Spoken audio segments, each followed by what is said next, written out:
This NFL mock draft edition of the Sports Gambling Podcast is brought to you by Underdog Fantasy. Sign up at Underdog Fantasy, promo code SGPN to get up to $1,000 in bonus credits.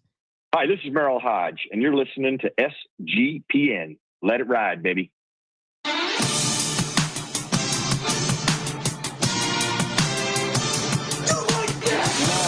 Cox. He's one of those guys who will get penetration.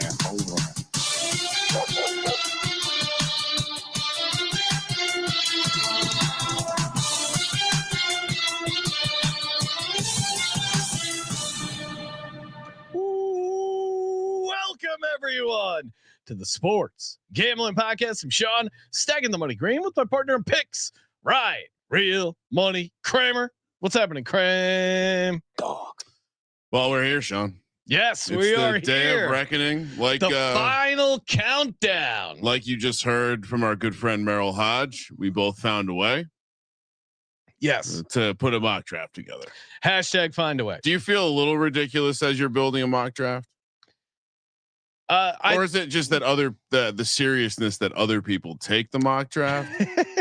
I think the mental energy it takes to put together a mock draft. Yeah, that's it. And then I keep reminding myself, wait, none of this shit matters. Yep. You just care about your bets. If you win, it is kind of a free roll, if we're being honest, because if I win, or if we do really well, like I won in 2023, I was graded as the most accurate mock drafter on the entire internet, beating guys who their entire job is getting these mock drafts right, being an NFL insider. Me, just a lonely plebe from Bethlehem, Pennsylvania, putting together the most accurate mock draft. So yeah, it feels, and so if I hit, it's great.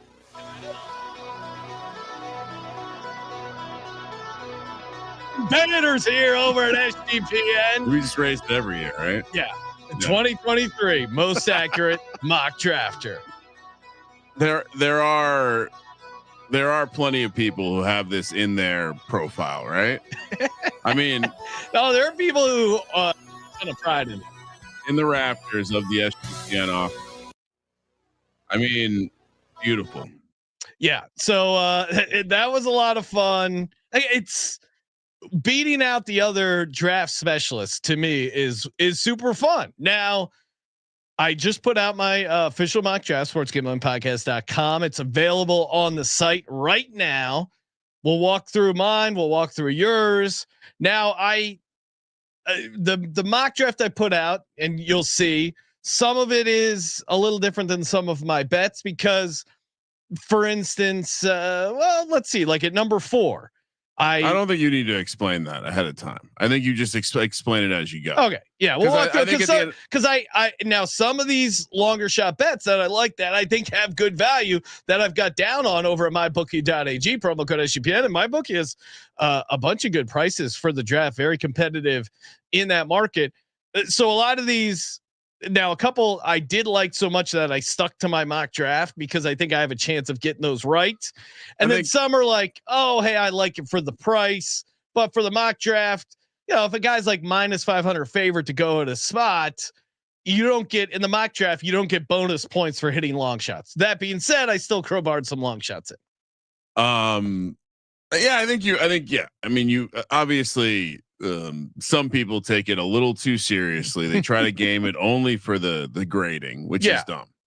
I also think that you can have a great bet that doesn't need to like be explicitly reflected because it's plus 200 or, I mean, I have a couple like this too, which go against some stuff I've been also information changes. I think it's important to catch the wave. I don't think I've heard anyone say this yet, but I think with bet draft season, you got to catch the wave. Great example, Sean. If you listen to the show we did with CJ, we were talking about Michael Williams, maybe something I liked going early. You know what his top 10 price is all the way down to? I mean, we heard on VSiN earlier, your buddy Doug Kazarian talking about how it was plus 750 a week and a half ago. Yeah. It's all the way down to minus 150. Yeah. A day or 2 days ago, or no, a day ago, we were talking about it as a plus 180 bet.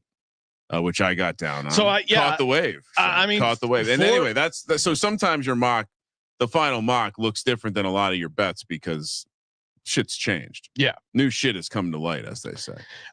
Yeah, let's just we'll walk through it real quick. We have to talk about, and well, maybe we'll do a full dive next time we get the bet detective on it. But what's that?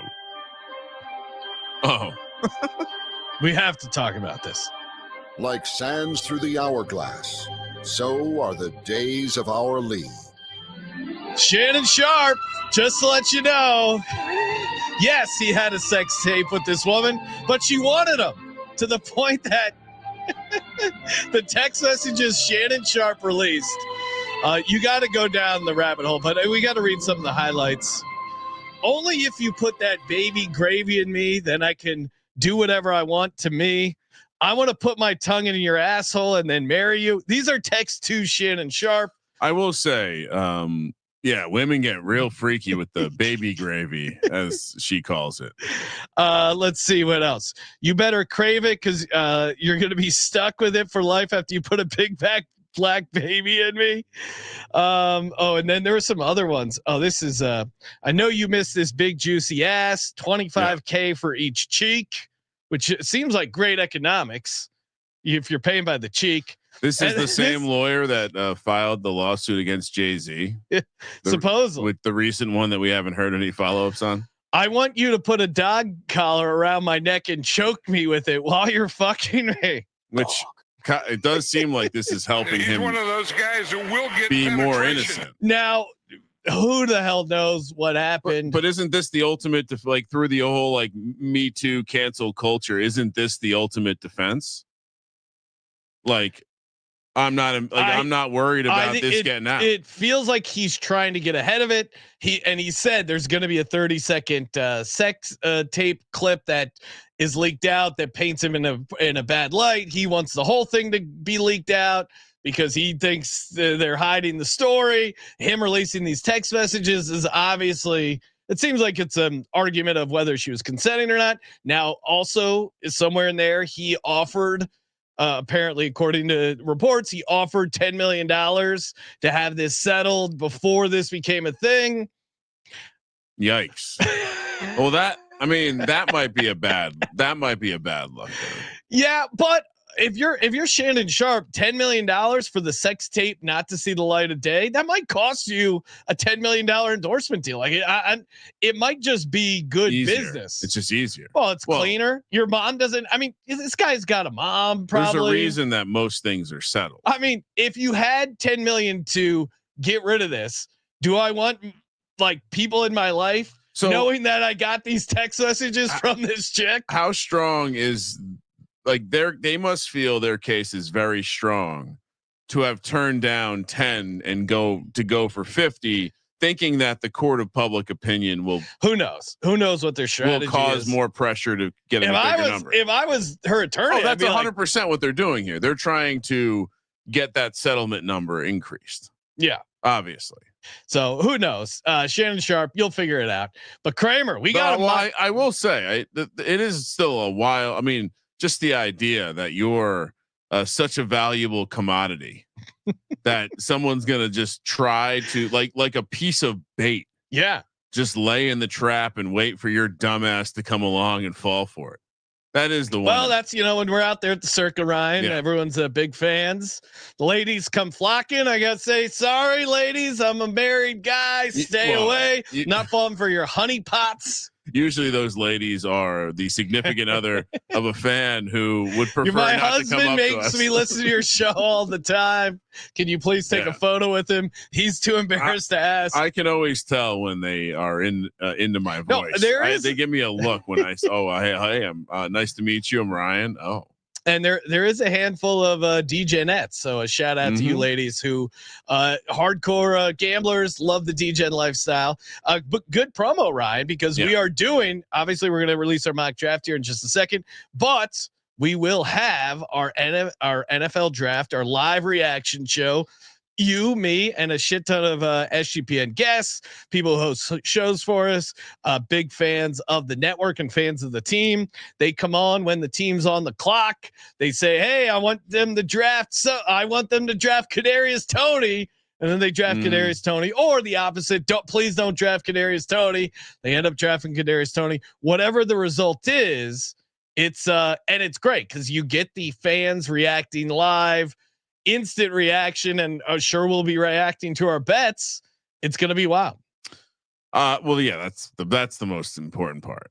I've gotten to a place where it does feel like I've maybe as usual. Because there's such a long period building up to one event, I have maybe overcommitted. Yeah, it happens. It happens to the best. But I was thinking as I was cranking my head over the Cardinals and Seahawks. when you're saying cranking so close to the Shannon Sharpe conversation, right? I know those are some pretty spicy texts. And remember when he accidentally went live? Yeah, that was that now gets like brushed to the side. Yeah. I guess if I'm him, I don't know if he's single. I don't know if I would have offered the 10 million because the video of him having sex, like the audio already leaked out supposedly. Well, that was different, right? Yeah. That was different situation, I guess. But as I was, I said to multiple people today that my mind was in a blender trying to sort out this Rubik's Cube of the NFL mock draft. I was just wandering around, pacing around the office. Oh, Ryan. Office, thinking of various situations. You know, Charlie from Always Sunny, where he has all the strings connecting the dots, and then Kramer would he would pose these questions, but not really to me, even though it is just me and him in the office today. It would just be, well, what if Tyler Warren doesn't go there? Yeah. Like he just cracked the case, and he's just got one more little piece to put into place. It was very enjoyable watching Ryan put together his mock draft. After a full day of that, I was having this moment as the last couple pieces were being put into place. Wow, what a tremendously stupid thing to waste time on. I mean, I understand it. It provided me with a lot of bets, but really the bets came and then the Rubik's Cube after. So yeah, people that spend their entire life on this and then their life just resets. Yeah. And they go away and sit in a hole for months. We live in an amazing country because there are multiple people who make their living just talking about the NFL draft. That's it. And I'm jealous. Like, Dan Patrick today said that Mel Kiper should be in the Hall of Fame. Who the hell is Mel Kiper anyway? I mean, come on. I mean, Mel Kiper has helped make the draft what it is today. So does he get credit for creating the industry? Are we not creating a mock draft if not for Mel Kiper? As far as I know, he was one of the early guys, and then obviously ESPN, I think you got to give him credit. ESPN, knowing that it was awesome to televise the draft. A shout out to Boomer. Chris Berman was like a big staple of the NFL draft early on, but yeah, hats off to Mel Kiper. Thank you, Mel. And isn't the story the way crazy? Like he just made himself an expert, and like. It was long enough ago where he just kind of like grifted his way into the situation, and that was that. Yeah, I read the ESPN book, but I forget his exact story. But to your point, Ryan, it just kind of felt like he slid in at the right place at the right time and just went with it. And since there was only one expert, who are teams going to leak information to? It's the one guy. And then he realized that he was an asset, and agents would they want to hype their guy up so he gets higher drafted. So they trade information, and it seemed like that's where it all started. Well, according to the internet, he started by creating his own draft reports while in high school. And apparently he got a forum with Ernie Accorsi, who of course was a Giants GM, presented very interesting. Yeah. His business at the time was called Kiper Enterprises. And yeah, so I guess he just grinded hard enough to where they just let him in eventually. Yeah. And now, yeah, I mean, the value of he's become devalued obviously because there's a million people, but the fact that he still will, I mean, think about how valuable his platform is, where he can still move market. I mean, his mock draft still adjusts the betting markets, which is crazy. Like, think about that. It's wild. He made this shit up, and he just got let in, and they just let him be there. So it's a great gimmick. Shout out to you, Mel Kiper. All right, we're gonna get to our mock draft. Before we do, of course, shout out to Edge Boost. Ever had your deposit blocked by your bank right before a big bet? Ever needed cash at 2 a.m. for another shot at the tables? Yes, sir. You know I'm a degenerate. Shout out to you, Mike Tomlin. Yeah, Edge Boost has your back. Edge Boost is the first ever bank account built for bettors. Edge Boost gives you fast, reliable access to your funds, making it easier to move money when and where you need it without the delays that come with traditional banks. For your high rollers, you can move up to $250,000 a day on your Edge Boost Visa debit card with unlimited withdrawals. This works 24/7 for instant deposits. Never wait for a wire to clear. Again, it gets better every time you deposit into a qualified gambling account. You earn cashback rewards up to 0.5%. And that adds up. If you're getting down on a lot of places using a lot of apps with your Edge Boost debit card, you can rack up some sweet cash back. Edge Boost is a debit account that makes it easy to get started with no credit checks, no minimum balance, and no usage fees. Simply verify your identity and you're ready to go. Finally, Edge Boost has a suite of responsible gambling tools to help you manage your bankroll and make informed decisions. What are you waiting for? Go to edgeboost.bet, promo code SGPN, edgeboost.bet, promo code SGPN. Sign up for Edge Boost today. We're also brought to you by mybookie.ag, home of the MyBookie money bag.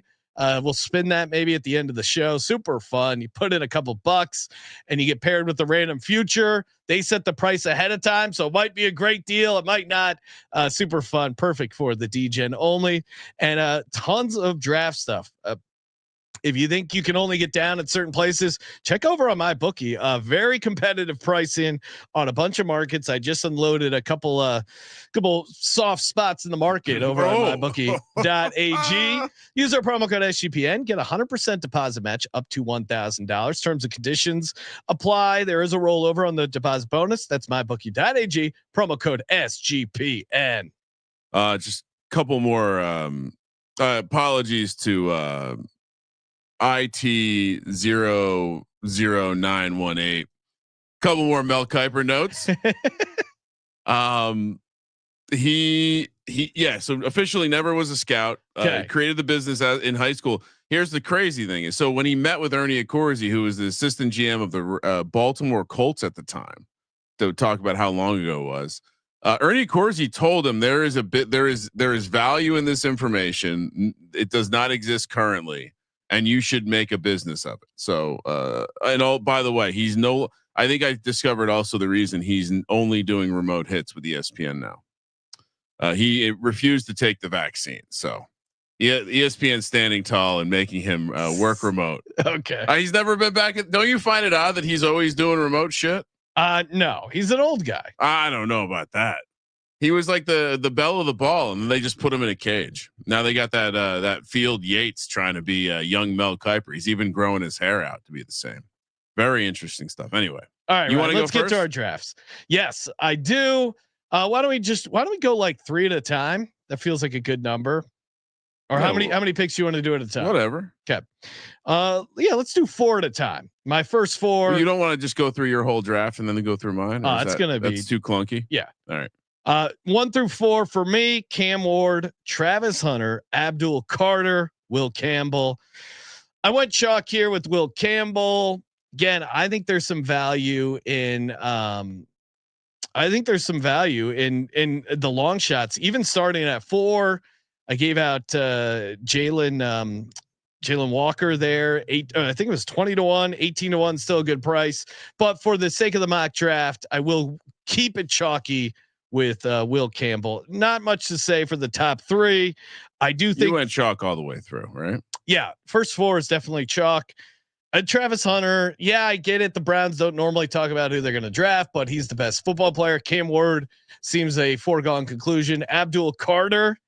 I probably think the Giants do the smart thing, draft him, and then get whatever quarterbacks left in the second round. But there is a chance John Mara runs the card up and it's Shedeur Sanders. So look at that. There is still that chance, but for the mock draft, not involved per the latest reporting. Sure. No. I'm just telling you that. Just no. Yeah. No one's going to report the owner is involved. For me, only difference, and I agree with everything else you said.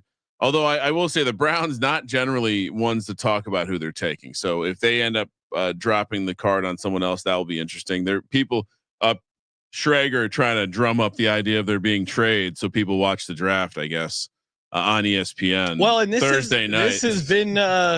This has been the longest ever that there hasn't been a trade leading up, or the closest to the draft that there hasn't been a trade that involves a first round pick. kind of wild. So I do think every we get team some has trades. a pick. Like, yeah, it does seem like there's tension brewing. Well, it feels like everyone's hoping that someone else wants to trade up. But I think a lot of these teams see the boards the same way, where it's like there's a couple guys up at the top. There's a couple blue chip guys. There's probably not a ton of guys in this draft that are worth trading up for. So we're just going to hang tight and wait. And, best guy that comes to us. Yeah. So for me, again, this probably comes more from the betting angles of, well, we've had the conversation of it's not Will Campbell for a number of reasons. Maybe it's the short arms. Maybe Vrabel has lied about that in his past. Maybe it's the fact that he's clearly not an elite offensive line prospect like you typically see. That's objectively everyone is kind of saying the same thing. Like this would be a middle of the first round talent, if not for the class. And he has amazing character. Interestingly, Sean, I was reading about, so yeah, Micah Williams to me is an ultimate grenade there. But I was reading about the reason the Jags and the Rams don't do the in-person visits. Have you gone into this? Have you? They don't like to tip their hand. No, it maybe partially that. Yeah, but they went into this whole thing, and this is more of the guys that have gone to Jacksonville about how they don't want to have any sort of bias created with a visit in person. You don't want to fall in love with the guy, great guy, but you see Trevor Lawrence's hair. Quote, you've seen him play high school football. You've seen him play college football. You know who he is. You check the medical. You make sure there's no red flags. They don't want to create these weird biases. Anyway, it does feel like 4 is high for a guy who's just the main thing. Everyone says about him is captain character, and that's what good football I player. saw it on my bookie at 75-1. So you're already going pretty long shot there, right? Yeah, I mean, I have a 150-1 at 4, top 5 at 55-1, which I think is down to 17-1, top 10 at plus 180, like I said. So and also too, just to note, I saw someone saying, "Am I on crack?" Saying that I do have GT going to the Broncos. When in doubt, I skewed to matching the player with the team. So I do think, and there's reports that the Broncos may trade up. When you put in trades in the mock draft, I think it's just dumb, and it kind of defeats the whole purpose, because when I'm looking at mock drafts, I want to go, oh, okay, what player ends up on what team? That's what you ultimately care about, not necessarily what number he's picked at. Now, certainly you could bet to that. So, well, and if I do have GD going to the Broncos in my mock, and I bet it at, when it opened at 32-1. It's down to like 6-1, 5-1 in some places. I would say that it would, the trade element is purely to game the mock draft scoring systems by these guys. I'm convinced. Cause to your point, it's just, you're adding a level of God complex to the universe that no one else gives a shit about. All right. Do you want to continue with yours? Should I go next 4 with mine? No, I'll go. I'll do my next 4. Give me Tyler Warren at number 5 to the Jags. Now, this is obviously a bit of a long shot. Jags are 17-1 to take a tight end. Still, I still think it's a good price there. There's been some buzz about the Jags to take a receiver at like 9-1. I don't think that's a bad price. I'm not buying the hype of the Jags wanting a running back at 5. Although now it's the favorite, so late line moves are interesting. I don't think anyone knows what the Jags are going to do. Can I tell you a scenario that I just perused through in the Reddit streets? Sure. Raiders are terrified that they're not going to get GT, and they might trade up with the Jags. Okay, it's possible. Still the 5th pick. Yeah. So, but interesting. Yeah, and so sorry, you were right. The GT. The 5th pick odds are he's now the favorite, right? Which is crazy, because Mason Graham, you're following the odds along. Mason Graham was like the consensus number 5 for the entire draft process. I think they're going offense. I like tight end. I like receiver. And I think Tyler Warren's the biggest playmaker. And I think Trevor Lawrence has struggled. And I think with no Evan Ingram, that is a big hole to fill for that offense. And I think Tyler Warren checks a lot of boxes. Number 6, this is also a bit of a long shot. If you're according to the odds, I don't think the Raiders are going to take Gene T. I don't think they would put it out so much that they love Gene T. They want Gene T. This is the Raiders. They're going to get crazy. I think Pete Carroll comes in, and I think they go defense. I think edge is interesting. I have them taking Will Johnson, the cornerback out of Michigan. Now the Raiders to take a cornerback is 11-1. That's a bit of a long shot. But I still think they do go defense. This mock draft is not buying into the Gene T hype to the Raiders to number 5. I think he ends up on the Broncos, probably not at 20. They probably have to trade up at some point, but maybe they trade up with the Bears. Because if you look at, we'll get to the Bears. I think the Bears can still get a decent player at 20, and we'll see what the Broncos do there. They might not have to trade with the Bears. We'll see. For my number 7 pick, give me Mason Graham, defensive lineman out of Michigan to the Jets. I don't feel great. I feel better about the position than I do the player. To me, this is just like kind of best D line available. I think the Jets, Aaron Glenn's coming in there. The Jets, I think, are going to go defense. Cornerback's interesting. D line's interesting. I don't think they're going to take Tyler Warren, and I don't know if they're going to take off offensive linemen. So I kind of like the Jets to do something on the defensive side. And number 8, Panthers, Jalen Walker here. I think you take dart throws on him to go higher than 8, but I don't think he gets past the Panthers at 8. He's the favorite there at number 8. So I'm having him go there, but I think he certainly could go higher. Yeah, the Mason Graham and Will Campbell both seem like the kind of like they're both output players, not measurables. And so since we stopped playing football, their stock has just fallen. That's essentially what's happened there.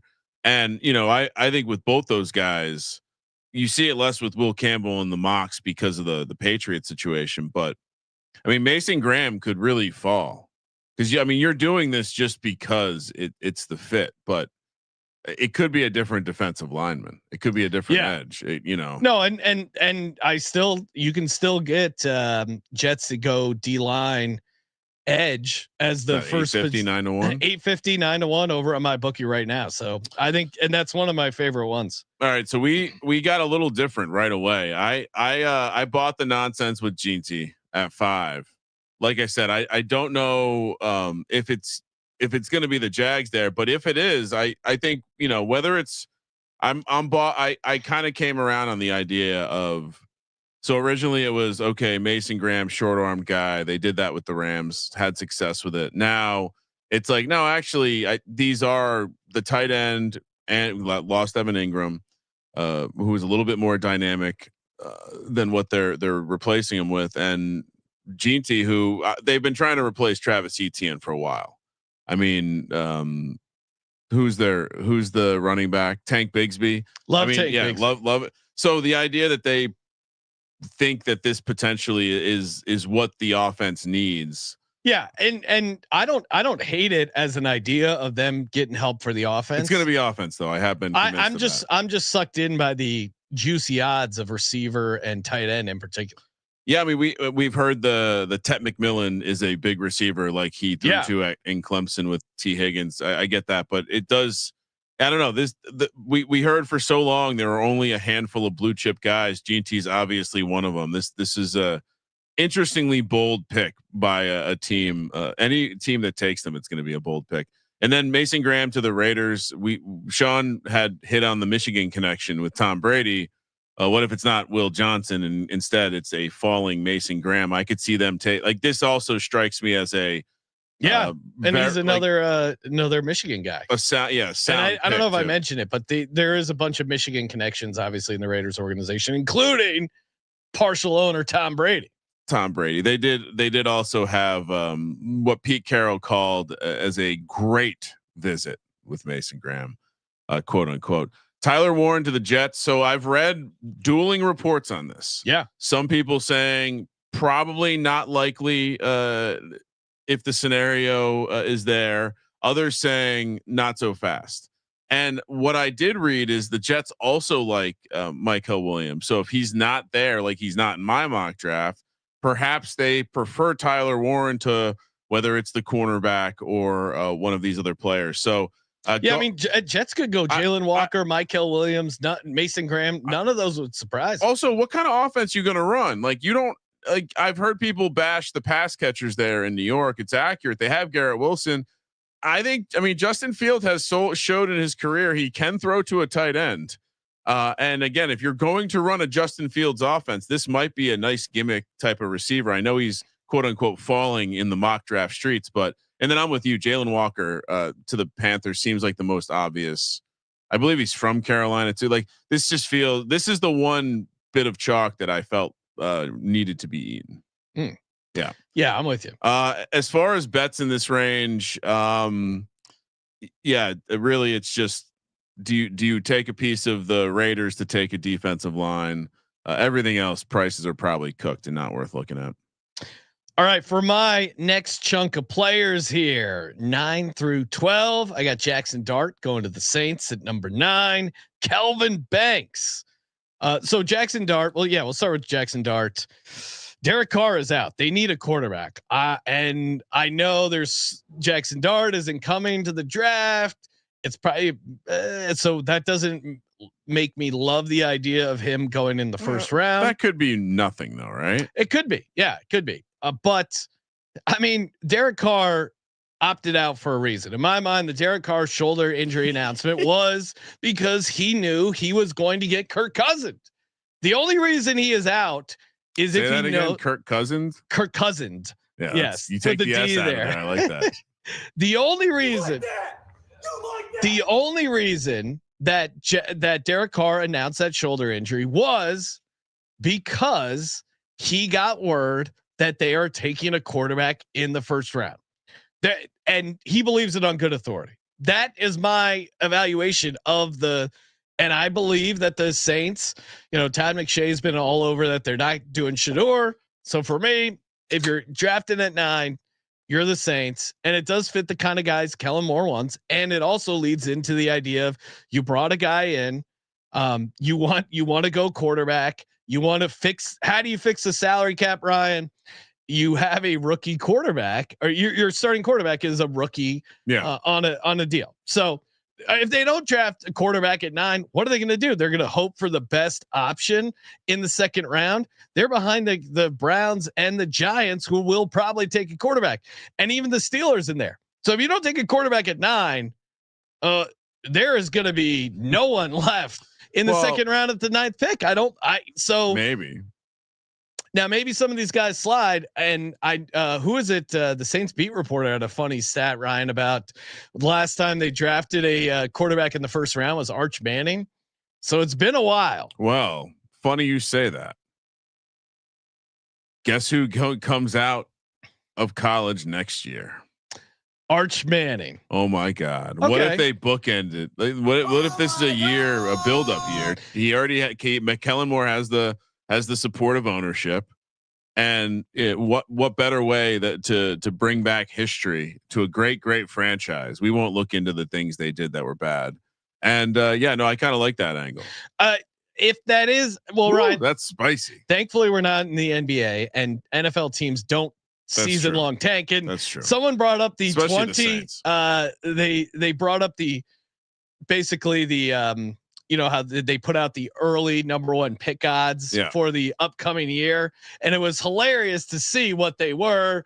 Quinn Ewers is in there. Like, it was a very funny list if you go back and look at what the number 1 pick odds were last year. It was probably Shador and then Quinn Ewers.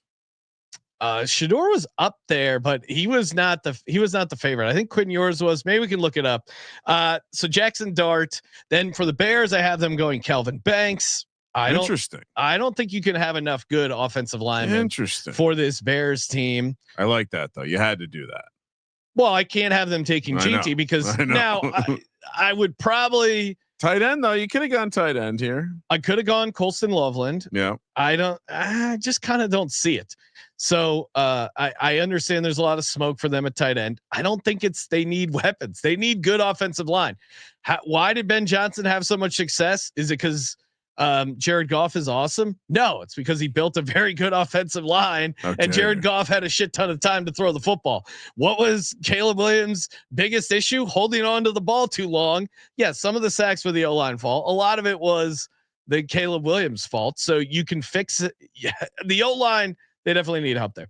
49ers to me again are a wild card. Them to draft a receiver at 60-1 is a fun dart. I think that's down to like 20-30-1, still alive in my mind. I think they could do pretty much anything. Like I think quarterback and tight end, I don't love for them, but I'll go Shamar Stewart here, edge. Like they just need a ton of help. They lost so many guys on the offensive and defensive side, and I think they can go best player available. Cowboys, I think they go Tet McMillan, the receiver out of Arizona. Just to the idea of Cowboys, they're looking for cheap skill players. Offset that Dak Prescott contract. So Ryan, what are you doing 9 through 12? And you can probably, I'd imagine you'll be able to find a decent price on Banks to the Bears if you're into that kind of thing. It was one of the favorites. Really, but like in terms of relative to other positions, but still probably, or relative to other players, but probably still long. I'd imagine it's what 5-6-1. Maybe I'm off. Well, you know what? Take that back. I think offensive lineman was decently and plus 550 for him at the 10th pick. I'm good. So maybe not necessarily. I would have to look at the Bears odds, but Bears to draft the offensive lineman is a decent. It's not a horrible angle, and I mean that's fairly long odds. I wonder if that's O lineman's plus 250. So I have them taking Kelvin Banks. Would you advise your clients to do that or go direct player? I would probably just go O line because at least I could see it being Nembu. Nembu's all over the place. You want to talk about, and I think teams will, Ryan, we saw it. I think they will end up defaulting to O line and D line, at least in the first half, because hey, all right, you can't mess it up. Now I have Banks ahead of Nembu in this mock. It's a tough nut to crack. I think multiple teams have that as well. Yeah. Like if is there a chance instead of the Dolphins taking Membu at 13 and Banks, could the Bears? Banks is number 1 on some team sports. Yeah. Could the Bears and Dolphins switch and Membu goes to the Bears and Dolphins take Banks? Sure. There's a lot of buzz about Banks to the Dolphins. It's tough, but yeah, that's where I'm at. Kramer, what's your 9 through 12? All right. So 9. So interestingly enough, if the draft goes like this and Will Campbell falls, he did visit with the Saints. They do have a hole in their offensive line. It would line up to the idea that they maybe aren't taking the quarterback this year. You got to start shoring up the offensive line first. So went Will Campbell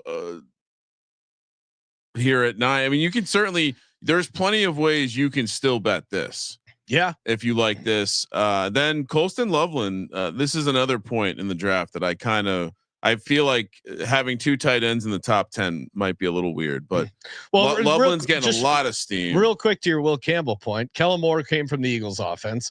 Why have the Eagles been very good? Because they have a great offensive line. So that makes sense in that. So yeah, I mean, again, he fell, so they take him there. I struggled with the idea of, because I have some money on the Saints to take a tight end as well. Yeah, which is certainly interesting. I'm going against the offensive guy, comes in and takes a skill position, something more fun than offensive line. Anyway, 11 then Membu, because I think he can play right tackle right away. They certainly have an aging offensive line. And then you gave him Tet McMillan. I think it's Matthew Golden from Texas, stays in the state. He's the speed guy. To me, it makes more sense. Also have a nice chunk of change on Golden first receiver. So hopefully that cashes. But yeah, I mean, this is certainly a different block of the draft than most because I have Will Campbell in it. and Colston Loveland going off the board at 10. Thought about making so this was where the Tetris really was being played. It was the Tyler Warren, Ashton Jeanty, but what do I do with the Bears? Oh, that's right. I can cash in on the Colston catching some steam. Bears are really a tricky team to mock this year. Yeah, I think they're more wide open than teams think or people think. And maybe we're just refusing. Like, yeah, it does seem like they are going to draft a position that they like their opinion of themselves is going to be shown because you draft a tight end or a running back, you think you're right there. Yeah. Which is certainly, I guess, the opinion you want to have, but I don't know if it's necessarily the right pick. Anyway, your next 4. Sean. Yes, my next 4, and I may regret not having Membu to the Dolphins and Banks to the Bears. Maybe in hindsight, I switched that. I don't know. You could get lost on this, but yeah, I do have Dolphins going O-line. I went chalk there. Again, if you saw the latest on Tyreek Hill, he seems to be losing his mind. Shout out to the Bet Detective, gave us Dolphins first position drafted receiver. That would at be a juicy fun. Price. I think I'll see what my bookie has it at. Still, do they still offer a good price? I have I want to say when we talked about it, it was like 38 to 1. Yeah, 38 to 1. I'll pull up the. I think I think best bet or best chance is maybe 8 or 10 to 1 now. 15 to 1 over on my bookie. Okay. Still, I mean, I think that's still playable. You got a 38 to 1 in your pocket. Yeah. If you've been listening to the show, I mean, I can't think of maybe a couple of the positional stuff. Raiders cornerback probably hasn't been great, but in general, I think we've been on the right side. A lot of these moves. So Membu 13 to the Dolphins. I did, Ryan. I know. Close your ears. I know this is. You're very upset that the Colts would actually draft a tight end. Not right. I don't love this. I certainly don't suggest betting this, but this kind of just made the draft board work. So I took Colston Loveland to the Colts. But again, if you're betting it, I'm with Kramer. I think D-line, O-line, better price and probably still get 850 on the D-line, 320 on the O-line. I think those are still bettable props there. Michael Williams, I went for the edge for the Falcons. He's a guy anywhere in the top 15.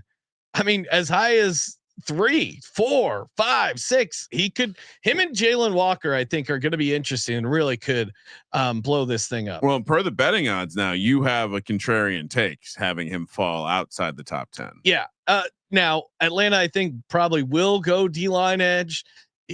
It's tough to think they go cute here. This is a trade spot too. They only have 4 picks. Remember, they lost on top of trading their picks away. They also lost the pick in the Kirk Cousins tampering situation. Yeah, which is so hilarious that you're tampering to get Kirk Cousins. So yeah, Michael Williams edge to the Falcons there out of Georgia, and then for the Cardinals, Jahade Barron, cornerback out of Texas. Arizona needs some secondary help. So second cornerback off the board, I guess, depending on, I guess most places do have Hunter as a cornerback. So third cornerback off the board, Jahade Barron. Cardinals are a wild card. I mean, Cardinals, Falcons, pretty wild card, but again, no trades in the draft, relatively chalky at the position pricing. But Cardinals were all over the place too. And mock draft database is pretty cool because you can select by teams and it'll show like percentage of mock drafts associated. Any of the teams that have like that's 80%, essentially no consensus. I think that's where you find some nice long shot stuff. And I do think Falcons go D-line. I'll give Michael Williams here just kind of because that's how my board fell.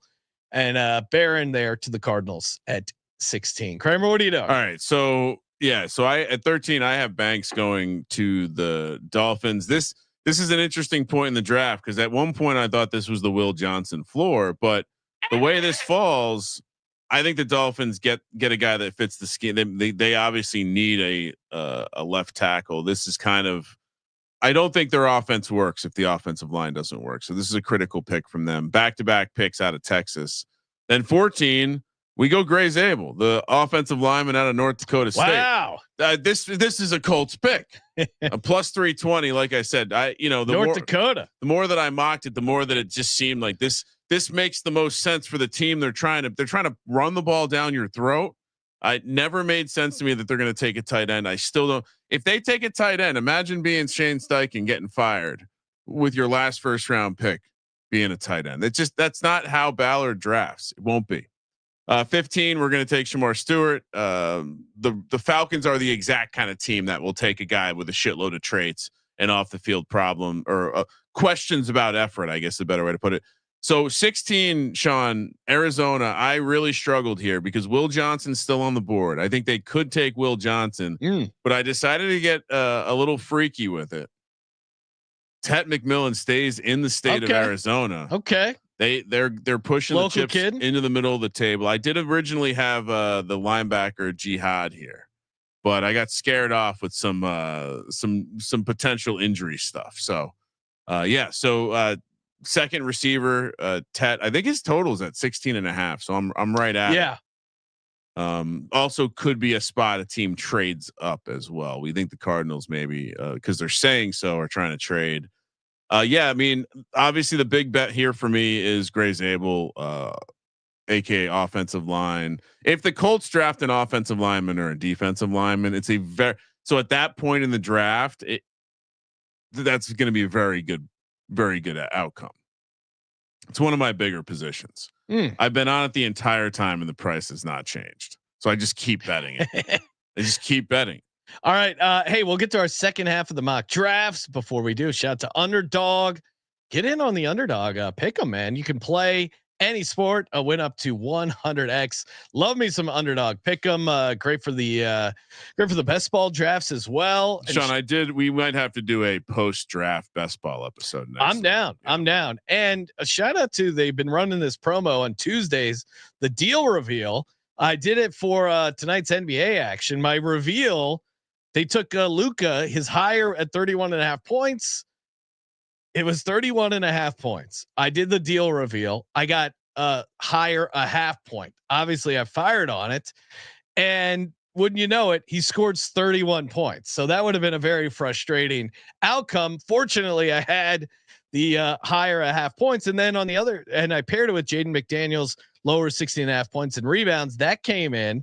That was only 12. So essentially, I mean, if you believe Luka Doncic higher a half points is essentially a free square, then you get a 3x on just one guy's fantasy outcome there. The deals, the promos are great on Underdog. Get in over there, Underdog Fantasy promo code SGPN. Get up to $1,000 in bonus credits. Underdog Fantasy promo code SGPN, and we're also brought to you by Rhythm. It's your home for AI backed picks and props. Ryan and I are in a NBA playoff contest with some fellow Sharpes. 4-0 tonight, Sean. 4-0. Wow. Don't call it a comeback. Very good start there for Ryan. And I'm sure it's in part to his Rhythm model. It's great. Very easy to use, very easy to set up. And if you don't want to use your own model that you make, and again, you're not really making it, you're just adjusting a couple sliders. They do the heavy lifting for you. Get their models as well. Free 7-day trial. And of course, SGPN 25% off monthly, SGPN 50 for 50% off their annual, and get that 7-day free trial. sportsgamblingpodcast.com/RITHMM. Kramer, we got the second half of the mock draft. Starts with the Cincinnati Bengals. I think they're interesting to go linebacker, especially with the price. Their defensive coordinator is a former linebackers coach for the Bengals. I always love that angles, but I think they go James Pierce here. They're not afraid to take character guys that are following, and James Pierce obviously has some character issues off the field. To get James Pierce at 17, I think the Bengals would be super, super happy. For the Seahawks at 18, I wouldn't be surprised if they look to add to their receiver core. Tutu Atwell, not going to do it as the third receiver. Matthew Golden being available here, I think gets it done. Jihad Campbell, the first linebacker off the board. And again, look into whether your place grades Jalen Walker as a linebacker or an edge if you're betting that market. I feel like they've taken off the first linebacker market to avoid that. They should have just why they listed Walker as a linebacker at all. He just should have just made him an edge from the start. Would have made everything easier. And then Ashton Jeanty to the Broncos. I don't know if it happens at 20, but I do like him going to the Broncos. I think Broncos are a trade up team, but also too, they might call people's bluffs if either they trade with the Bears or if he's available after Chicago. Do you need to trade up? Who's taking Gene T from 10 to 20? Now maybe some other team trades up. You never know. They might trade up just to avoid maybe the Cowboys go Gene T. Who knows? Like if he falls out of the top 10, maybe they do just trade up. But Broncos trading up to 10 with the Bears, I think could be a trade we could see happening. So that's my next four there, Ryan. Polls is saying out loud that like the draft's going to be wild. Yeah. So I don't know what he has planned. Certainly he must have a lot of deals in structure. All right. Flipping it over to mine. So we're lockstep with the Bengals take a pass rusher with some concerns. With Pierce, it seems like he's a psycho. With Mike Green, it's something more in the Bengals wheelhouse, which is tangible criminal offenses. Allegedly, Mike Green did get out ahead of it, like Shannon Sharpe at the combine. So yeah, I think obviously they need to shore up whatever the Trey Hendrickson thing's going to be afterwards. Like I said, with 16 and 18, I almost had Will Johnson going to the Cardinals, Tet McMillan going to the Seahawks. He would obviously be a great replacement for a DK Metcalf, big physical guy. But Will Johnson being there, I think when you look at the way that the roster has been shuffled on the defensive side of the ball, we have to remember the head coach is a defensive coach. This would be the kind of pick that, okay, he's thought he was going to be a top 10 guy. Sean had him go at 6. He falls to 18. Seahawks snag Will Johnson, who will fit their scheme pretty well. Yeah. I think the worry is with his ability to turn and run. Also, he's a smart guy. I think sometimes we forget about that. Jade Barron going to the Bucks again. Campbell, the linebacker, was felt like he was going to go here.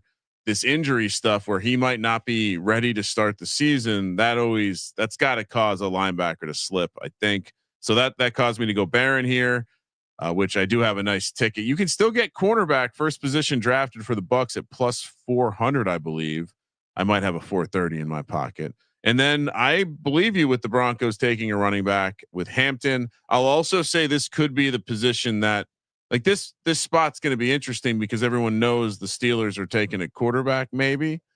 And so if you want the quarterback you think they're taking, this would be the spot you trade up to. But Hampton, who I think, some metrics might suggest that Hampton could be just as good as Ginty. Maybe has a couple less miles on his tires as well. So that's my 4.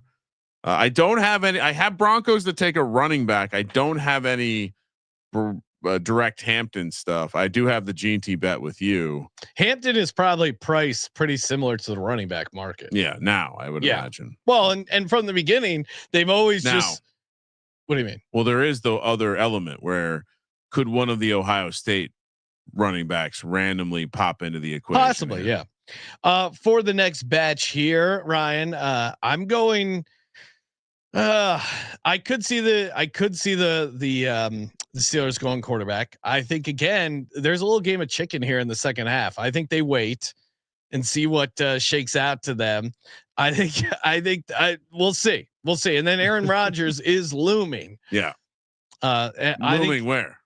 No, and Shador going to the Steelers. I do have a 7-1 in pocket on that. Maybe Shador goes here, but again, the fact that he's not going to especially with the Sanders crew, if they got a good sense he was going first round, I think they would be there. But I'll go defensive line. Steelers need a defensive lineman. Derek Harmon, D lineman out of Oregon, is available on my board.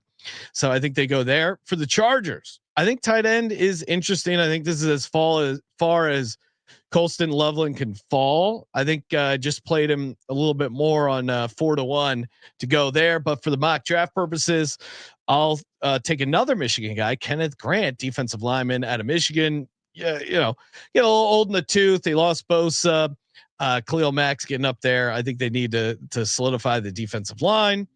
For the Packers, Maxwell Hairston, cornerback out of Kentucky. they're moving on from Jair Alexander. All signs point to that. So them taking a cornerback here, I think makes sense for them. And 24 for the Vikings, Malachi Starks, safety out of Georgia. I kind of do think they go safety. I know Steffi Smalls in the chat. She has been on the Malachi Starks or them to take a safety. It's interesting. It's between him and the Nick Imarawi, the other safety. It's like neck and neck for the first safety draft. I know you got a long shot in the safety market, Brian, but I'll go Malachi Starks here for the Vikings. I don't know if the Watts angle is going to hit. We would have to be surprised because it does seem like Starks and Imarawi are going to go before him. I was going to add on the. In fact, I'll flip it over to mine because we had the same pick for the Chargers. And real quick, just shout out to Steph bringing up a good point. Is it confirmed the Raiders are out on Sanders like in the second as well? You know, that was always the early buzz that the Raiders were going to take him, Shador in Vegas. And then now there's some social media stuff about him, you know, kind of alluding to maybe the Steelers, but yeah, I guess to Steph's point, like I haven't heard any negative stuff on the Raiders taking Shador. It was just like, they're going other positions at 6, but if he's available in the second round, they're at what, 38, 39. That could be interesting. It does seem like part of the composition of a player falling is that some teams are just out. Yeah. And some teams, it's a quarterback. So some teams are implicitly out because they don't need a quarterback, and other teams who might need a quarterback are also out. I think that's the reality here. And that's why I have it just dawned on me. And real quick, Shador, right now, latest odds, Steelers 2-1, Browns +210, Giants +215, Raiders 7-1, Saints +750, Rams 14-1. Rams are not on my radar at all. For Shador, yeah. I don't think that's who they would take. But yeah, so at 21, it dawned on me. Well, we know Jalen Milroe accepted an invite. We know that Arthur Smith made a comment about Jalen Milroe being an amazing runner of the football. This Milroe angle, I don't mind at all. And like Tomlin said, they got Mason Rudolph on the roster, Sean. So Jalen Milroe, no pressure to start right away. This is where the draft breaks for me potentially. But I find it interesting that none of the major books have offered Tyler Shuck second quarterback or in the second quarterback market. And while I completely concede that Jackson Dart is like probably higher on more teams' boards, there's a reason Jalen Milroe is going to Green Bay. Jackson Dart is not. Shador Sanders is not. Tyler Shuck is not. Cam Ward is. Jalen Milroe is. Then a player that Jim Harbaugh once called a gift from the football gods, Kenneth Grant, absolutely a must draft. He was actually calling both Kenneth Grant and Mason Graham gift from the And then Green Bay, this one I fall off the reservation a little bit. You took the cornerback out of Kentucky that measured really well and is shooting up people's boards. I took the one that the Green Bay Packers have praised and brought in for a top 30 visit out of ECU, Shannon Ravel. I think that's how you say his last name. Again, this was I always like to have a couple off the board picks. This is one of them for me. I do think that the idea Sean mentioned, there haven't been any of these trades.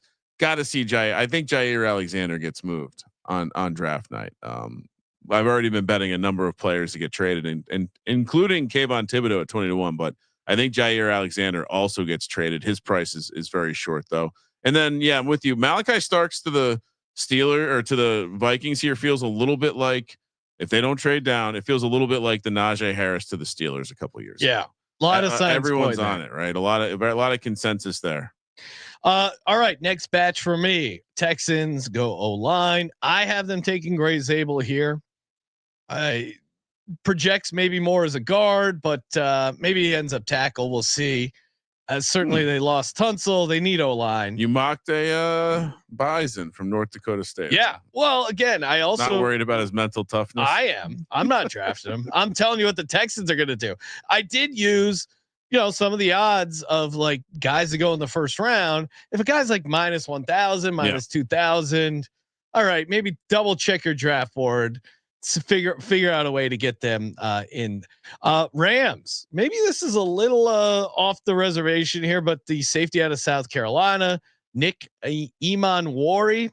Obviously, the Rams have a very good defensive line, bunch of young studs up there up front.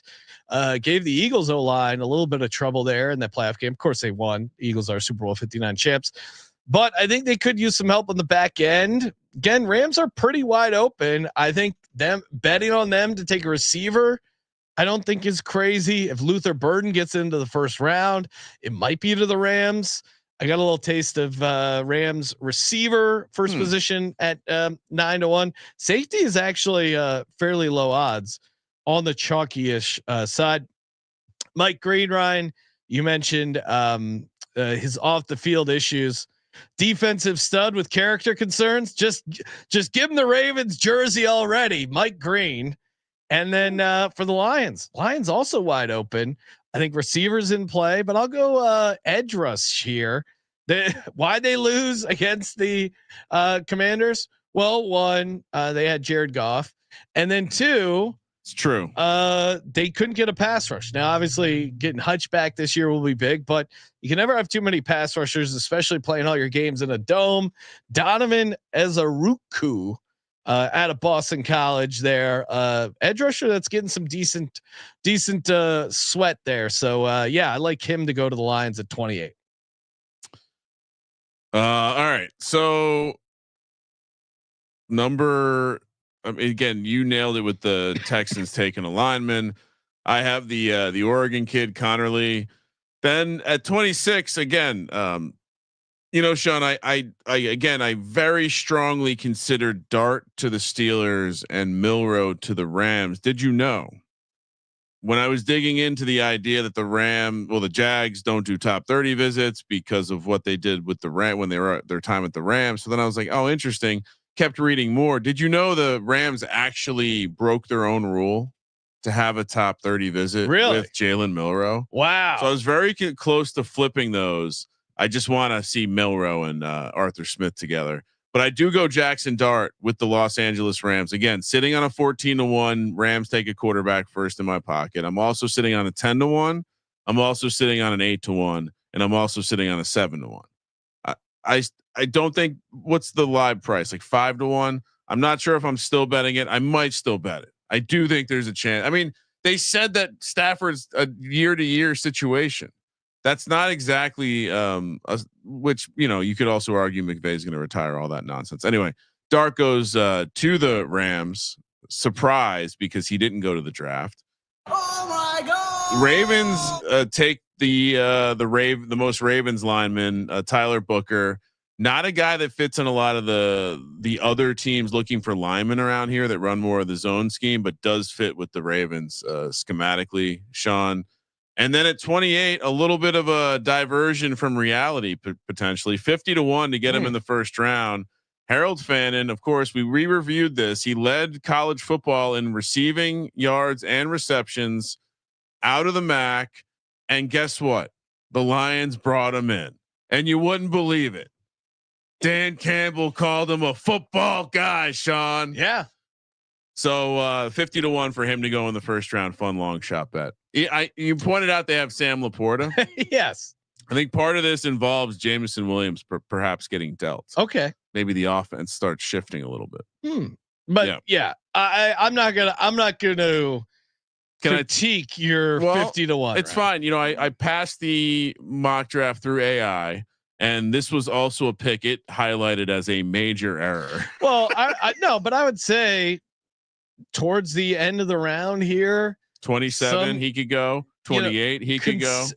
I'd say big picture, considering how much there's no blue chips in this draft. Well, then maybe you just take some guys. The Rams could take them. Yeah. So yeah, that's my 4 there. Tate asking, what do you guys think about Steelers trading Pickens on draft night? Heard a little bit of that. Yeah, DK and him are the same guy, so it's interesting that they had their quarterbacks Mason Rudolph. So a lot of pieces still don't feel like they're in this place. Is so annoying because we're taping this Tuesday 10:00 Pacific. Yeah, if there's gonna be some blockbuster trade, and I already submitted my mock draft to the official scoring thing, and there's no turning back, Ryan. Yeah, it's already final. It's gonna be really annoying if there is if it happens on draft day, so be it. But I will be annoyed if there's a big trade between now and when the games begin.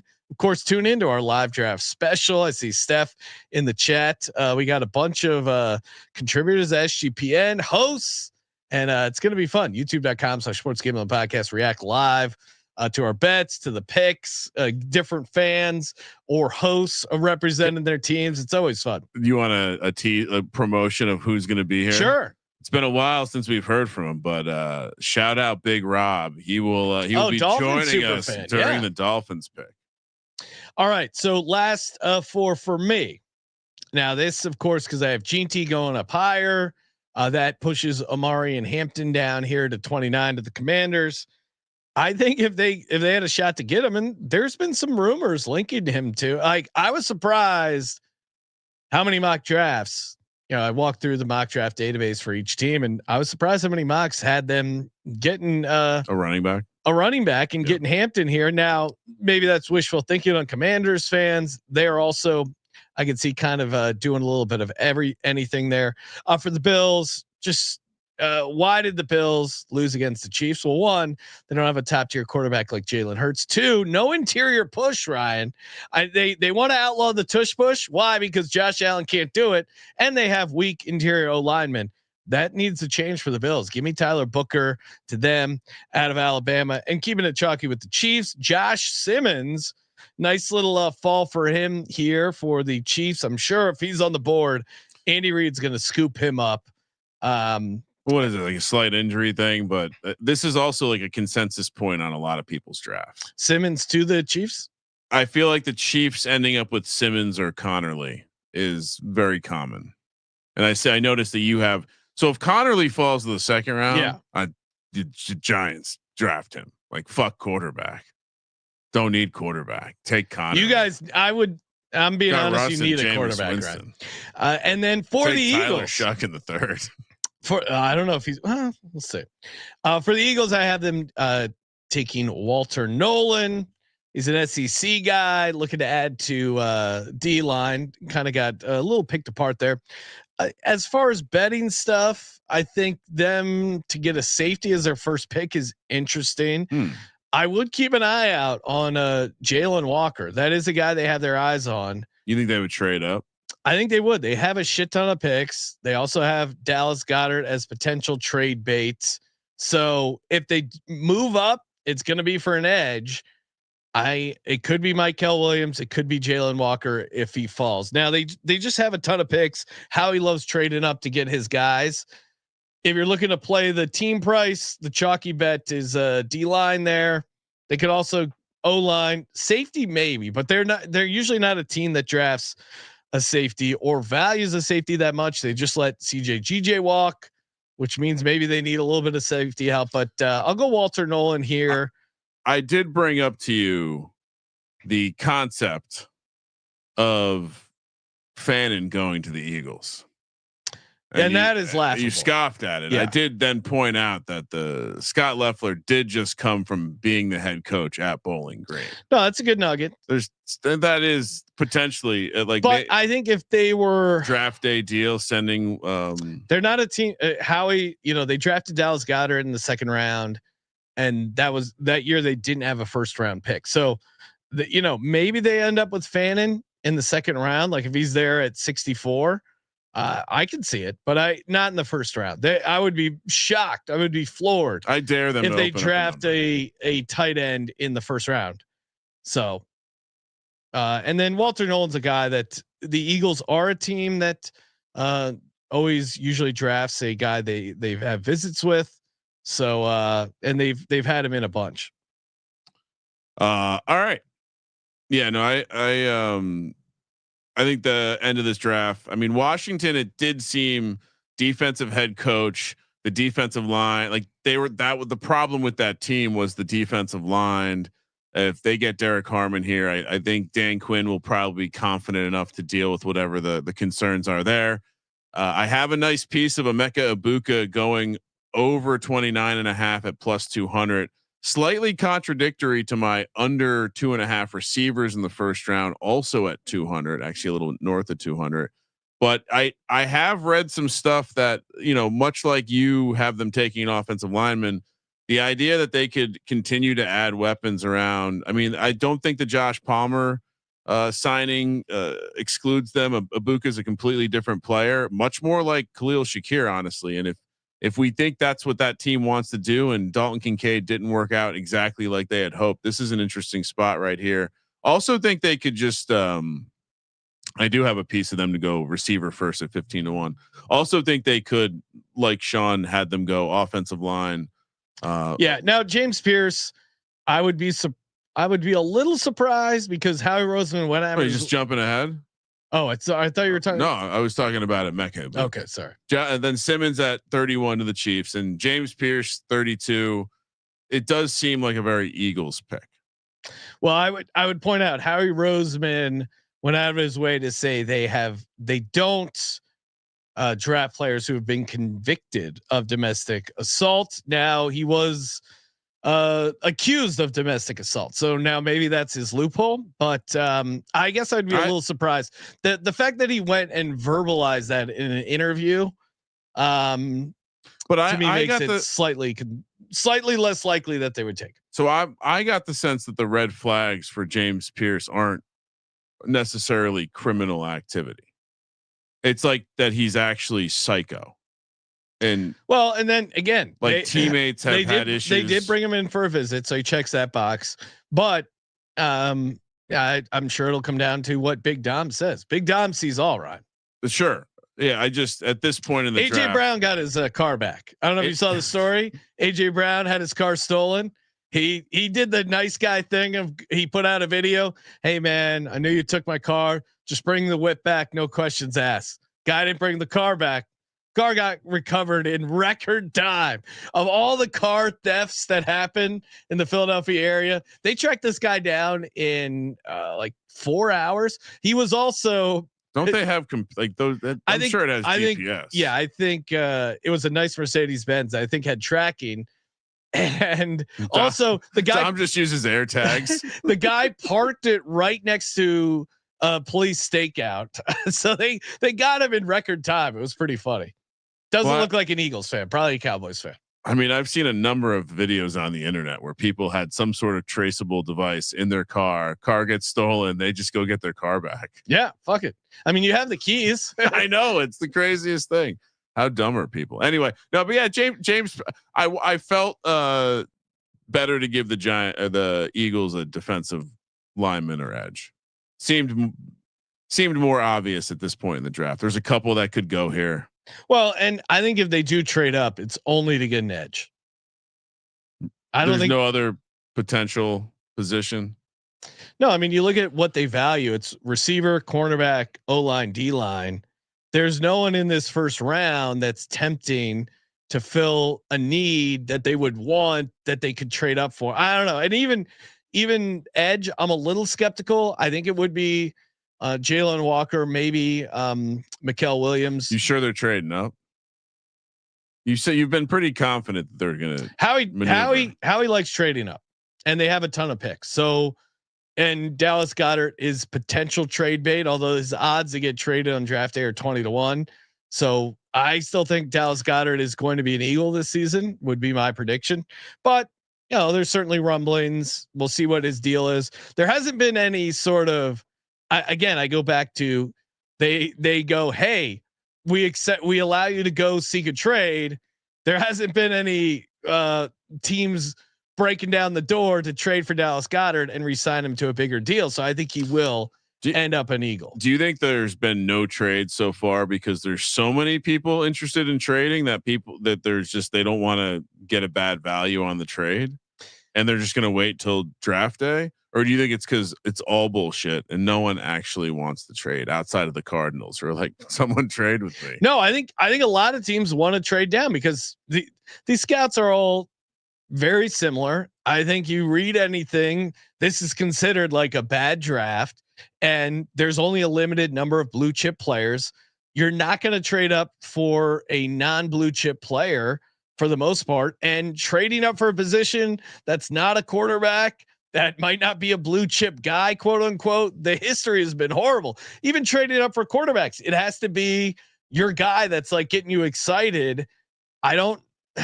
Trading up for guys who aren't elite quarterback prospects has also been bad. Yeah, no, I mean, even the Bears moving up one spot for Mitch Trubisky, it hasn't played out well. So I think everyone is trading down. I think that's a lot of the news we're hearing.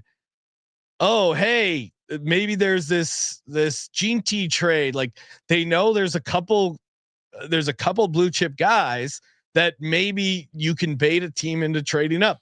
I don't think anyone. I think almost every team, I think, is open to trading down to a decent degree. Yeah, like the Titans, if they got a decent offer, they would be trading out of number one. I'm not, like decent offer meaning like what people have previously traded up to number one for. But Cam Ward is not seen as that prospect. I mean, the fact that some people put Cam Ward as a blue chip prospect, it's just because he's the number one quarterback and there's some positional value there. So I think everyone kind of sees this draft as the players being like all kind of, solid. I'm sure there will be a couple diamonds in the rough. There will be a couple Hall of Famers in this first round, maybe one, maybe two, but I just don't see anyone.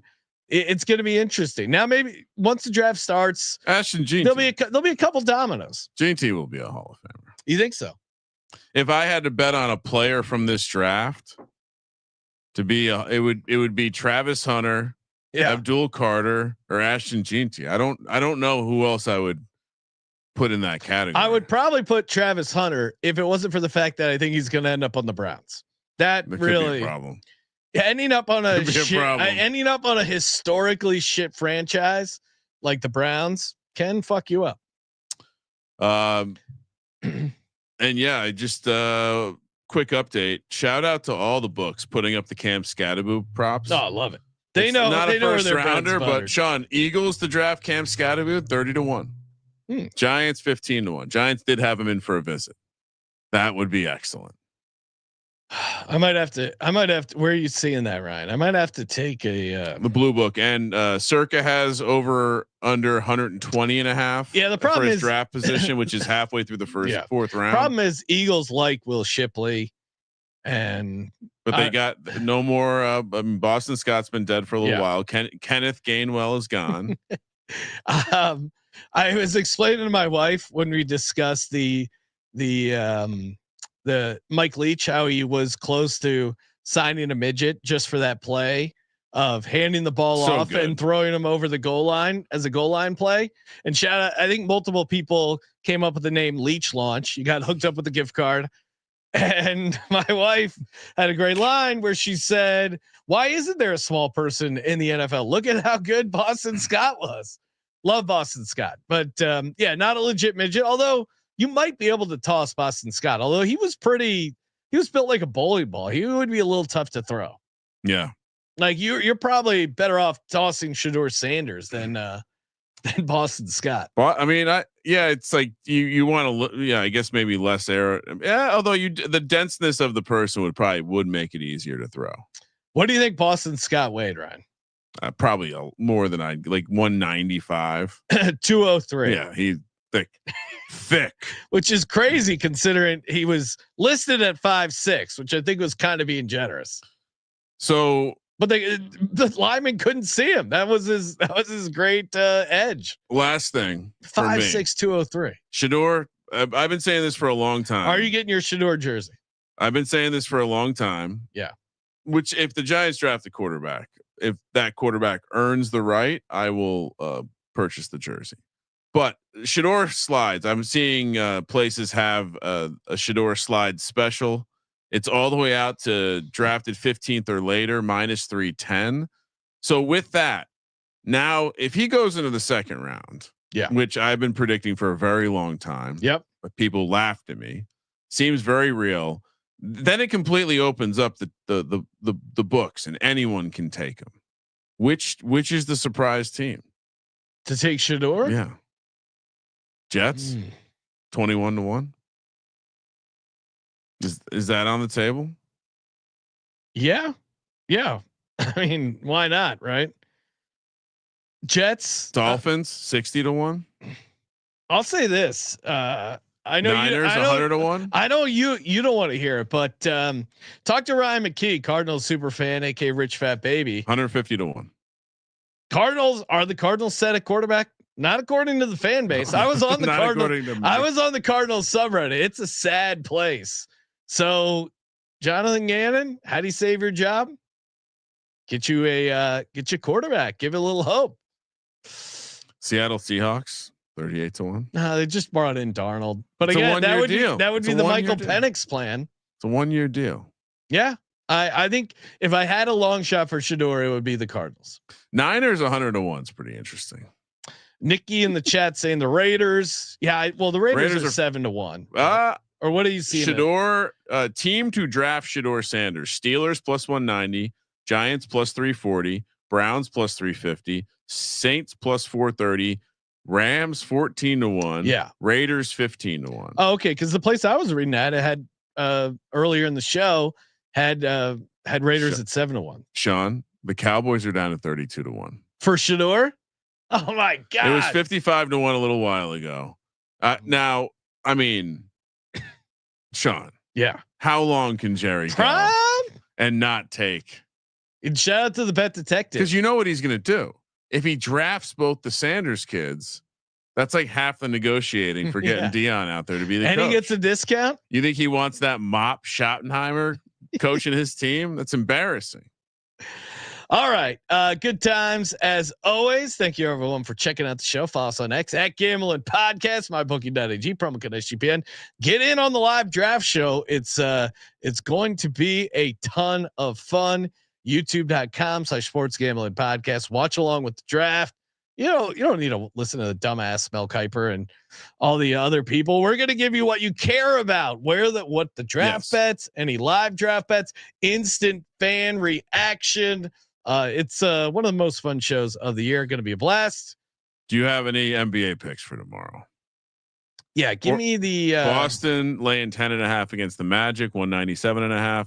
Miami catching 12 against the Cavs, 212.5, and the Warriors are catching 3.5, 202.5. That total's plummeted. I'll go Cavs laying the big number. Yeah. Is that what we're doing? I think this Miami team's hitting the wall. One seed seem to be better. Now the Celtics are interesting. They're not great as double-digit favorites. They are without. It seems like they're going to rest Tatum here. He's got a bone bruise. Yeah, he's got a boo-boo. I also got a bruise. I ran into my my bedside table. I could still play a game if I needed to. Basketball players are such pussies. And the spread's down to 10.5. But that almost makes me want to take the Magic. Although it almost makes me want to take the Celtics. The Rockets do fit that the zigzag theory of teams that lost as a favorite. Now they were a short favorite, and then they're a favorite again. And the fact that this move from 1.5 to 3, from game 1 to game 2 is probably telling you the Rockets are the right side. They're laying the 3. But of those, and I think we take the under. The under's been great in this matchup, but they've adjusted at 10 points. It was 213.5. Now it's down to 203.5. They scored 180 last time. Yeah.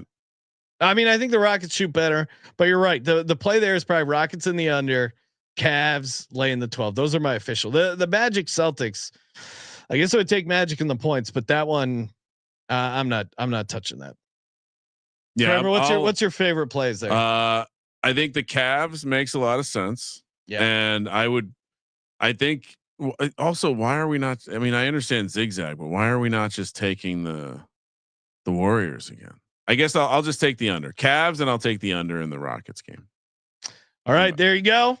Appreciate everyone tuning in. Which, by the way, always. 4th place in the VSiN contest. Look out! We're gonna play the Sharpe sound effect. Yeah, tune in. The NFL draft is going to be a lot of fun. We're leaving everyone with a money bag. Let me put it on. Oh yeah, you forgot, right? No, I actually did not forget. No, you're right. You remembered. That's why we're doing it. All right. Let's see. It's a little big right now. All right. Let's do the money bag. What do we want? What sport do we want to do? The baseball and the NBA is an exact score, exact winning margin. Would we want to do that for 51-1? That doesn't sound fun. MLB. It's the same thing. It's like exact score. Oh, okay. There's no fun futures. Yeah, I think, and they do have a bunch of. Let's go back to the Derby. Yeah. All right. Chat listener, Derby's right around the. Hit me up saying he got some good prices on some horses. 30-1. Do we want to go big or small here? Go medium, right? We'll go medium. No, we got Derby. That's small. We got Derby week coming up. Medium. And the MyBookie money bag spinning. You got to pull up the current horses odds, right? So we know whether you got a good one or a bad one. Spinning. Next week, Kentucky Derby week on SGPN. Getaway car 30-1. Do you have the odds in front of you? I can pull them up in 2 seconds. Is it going to be a good price? I don't think so. I think we already got our good prices. Horse futures, Kentucky Derby. All right. So we already got a Rodriguez at 30-1, which is like 15-1. Yeah. I'm seeing 10-1. This is a projected line, and Rodriguez is a Baffert horse. Getaway car might not be in the field. But so yeah. Oh no. Not a good. Oh no. Not a good future. No. Get this off my screen. Hey, it's fun. So we're nice roll the dice. It's fun for me, for you. Yeah. All right. Thank you as always. Thank you for participating in the Sports Gambling Podcast. For the Sports Gambling Podcast, I'm Sean, second Money Green. He's Ryan. 4th place, baby. Kramer. Let it ride.